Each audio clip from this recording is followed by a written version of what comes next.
Hey there, everybody. I'm out here at Polly's place. I'm leaving town for a couple weeks. I'm going to be back for a week, and then hopefully I won't need to be back again until the spring. The only reason I might need to be is for political nonsense, not the garden itself. I'm going to come back, do a great garlic planting, go to another council meeting, and hopefully I won't need to keep coming back through the winter for council meetings. So I did a last mow of the season out here. We had SC4 college class out here yesterday, getting a little tour. They got super excited. They were interested in the science, but when given the free form to ask as many questions as they wanted, they were mostly interested in the nuts and bolts of how this is even possible, the deal with the city, how that's been going, things of that nature. And they were really interested in getting active in saving Polly's place. And I had been pretty much determined that since the city offered us $3,000 for the shed, and we could barely get by right now without doing that transaction right now, and we have 12 months on our lease to vacate since the notice of termination, that we're going to spend the next year fighting to stay here. I'd already been leaning that way and was pretty much going to go that way anyway, but their enthusiasm yesterday really sealed the deal. You know, if the future and those in charge of the future see value in this, then it's our job to preserve it for them. Well, there's a train now, right? So put a lot of work into this space, a lot of investment. Our good friend Sarah Malinar and her family put like $1,200 into fruit trees and asparagus for us here this year.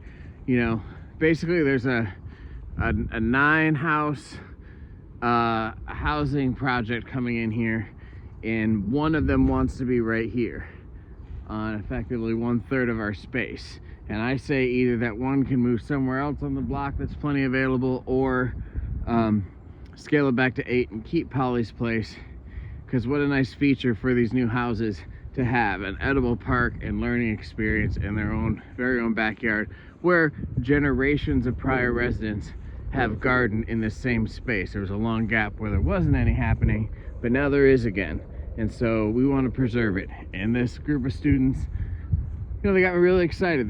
One of them in particular has already posted about it after the class.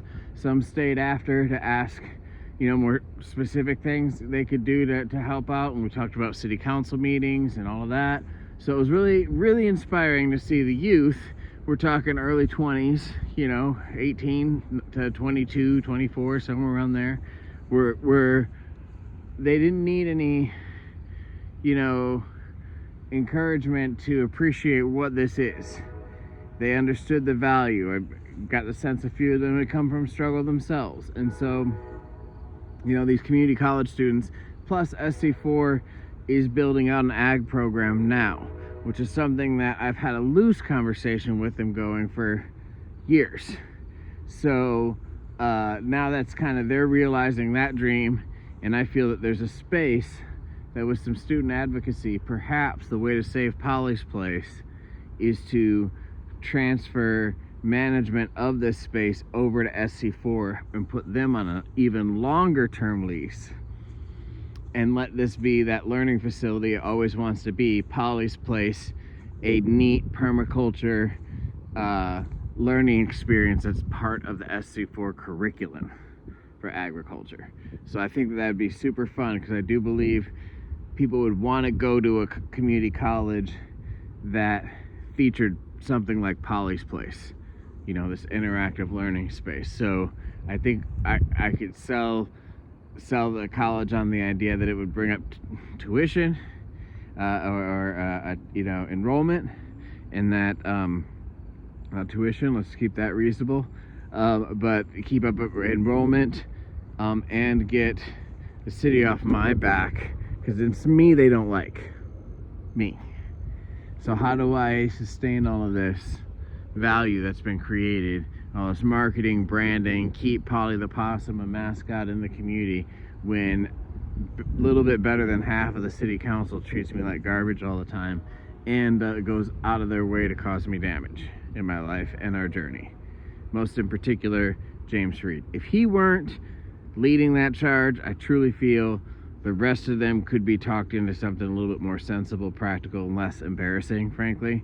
But they don't seem to know how to hold him down or hold him back or keep him from infringing on the rights, opportunities of locals, business owners in the community, and people like myself who has a 10-year lease with the city for this space as part of our out-of-court settlement, and now a year and a half in, he's trying to terminate it.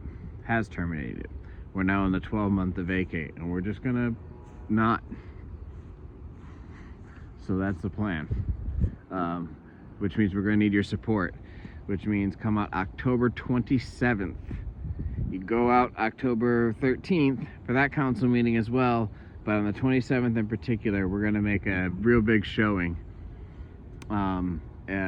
strongly encouraging the city to look for another path that preserves Polly's Place right here where it is, on behalf of the entire community and future generations. So that's where we're at, and I guess I'll see y'all in a couple weeks.